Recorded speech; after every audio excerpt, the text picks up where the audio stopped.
Hi, I'm Mac McCarthy, and I help people with their breakups. And today we have a story with a gentleman who had a girlfriend in a fairly recent relationship. It wasn't a long-term thing yet. And she was a cancer survivor, and she battles anxiety, which is very common these days. Not the cancer survivor, but anxiety. It's a huge issue. And going into a relationship, I think you really have to take some inventory on who you're with and what you know about anxiety and if they're trying to work on it, rather than just use it as a label that they can't beat. Does that make sense? Because anxiety is something you can work with. It's something you can fix. It's something you can battle. There's exercises to do with it, and I'm not an expert on it in no way. But what I'm telling you is, if you go on the internet right now, there's loads and loads of information on how to beat anxiety and how to work on it. So if you're with someone like that, they should be in a solution-based mode where they're like, I have anxiety, but I'm really working on it right now, rather than someone that looks at it like a cloud over their head that they cannot get rid of. And there are people like that, right? It's something that you should be, sorry, my hairs are a little fly away. It's something you should be working on while you're in the relationship. Something you don't just say, oh, I just have this, like I have brown hair and green eyes. It's not like that. It's something you can work on. There's a lot of different things for that. All right. So let's get right into this story. I'm 28. She's 23. We spoke for a month and got together in February 2018. So spoke for a month, February 2018. That is very recent. She's a recent cancer survivor whose ex of 5 years cheated on her during her chemo in November 2017. Okay, that was also a very recent scar. So she's a cancer survivor. She had a guy cheat on her. That's not just cheat on her, but they were together for 5 years, and she was in the middle of chemo. That's deep. She suffers from high anxiety. So you got three things that, if you're not a doctor and you don't have experience in this, you're going to have probably some issues with. You're going to have some trouble with, and you're going to have to be very sensitive and compassionate to this woman because she's probably highly, highly sensitive at this point in her life. Everything was good. I met her family and friends, and we spent a couple of days, a week together. Okay, so you took it slow. She was always texting and wanting to meet up. I didn't do any of the chasing. Good. At the end of April 2018, she sent a message out of the blue saying, I could do better and I don't want to hurt you, and that she's fucked up and doesn't know what she wants. Okay, so that's your truth statement, right? And I've seen this before with people that are at crossroads in their lives when they're breaking up. They're just not sure. She just got out of a 5-year relationship, let alone beating cancer. A 5-year relationship, serious investment of your heart. So I say this a lot. She's being honest with you, it sounds like, and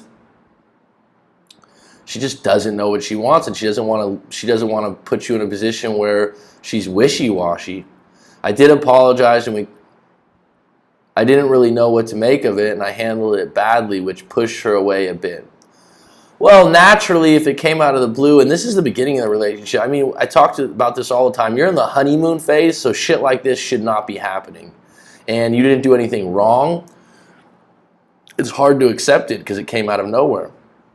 I did apologize, and we talked on and off, but she's in a state of confusion and doesn't know what she wants anymore. Okay, you stated twice in 2 sentences that she doesn't know what she wants anymore. Is that your problem? Did you do anything wrong? No. Let's be clear on that. I did a tiny bit of pleading, say I know what she's going through and that I want to be there. I know I can fix her. No. This is why you need to write out your story, because you are not going to fix her. Anxiety and the issues she has right now coming out of a 5-year relationship, you are not going to fix her. You can support her. You can be there for her. She needs to work on herself. She probably needs some time and space to catch her breath. And she needs to be alone for a little bit and just kind of, catch her breath, get into some good habits and routines. I don't know how long she was battling cancer, but there's probably kind of a void there that she used to have to deal with. And then don't discount the fact, even though that guy cheated on her in the 5-year relationship, she's still hurting from that. The recovery out of a 5-year relationship is a lot longer than someone in a 1 year, 1.5 year. It's a totally different wound. So she's still dealing with that. She said she doesn't know if she's in the right place at the moment, doesn't know if I'm ready. Well, the fact that she's saying she doesn't know if you're ready, she just really doesn't know, but she's projecting the fact that she's not ready. So that's all coming from her own emotion, and she's trying. People want you to feel what they feel. So she's the one that's not ready. She just projected that onto you. After her birthday on May 1st, I went no contact, and 4 days later, she sent me Snapchats, which I did respond to. Since then, I've been no contact for 2 weeks. Is no contact the right move for a situation like this, or should I keep in touch now and again? Well, she's stated already that she doesn't think she's ready. She's confused, so she needs to come back to you. So as long as you're staying in no contact, she needs to initiate it with you, and you don't have a lot of deep wounds or bad things that went on in this relationship. I could definitely see her coming back. You didn't do a whole lot wrong, so there's a good chance she will. But in the meantime, I would stay in no contact, because what are you going to do?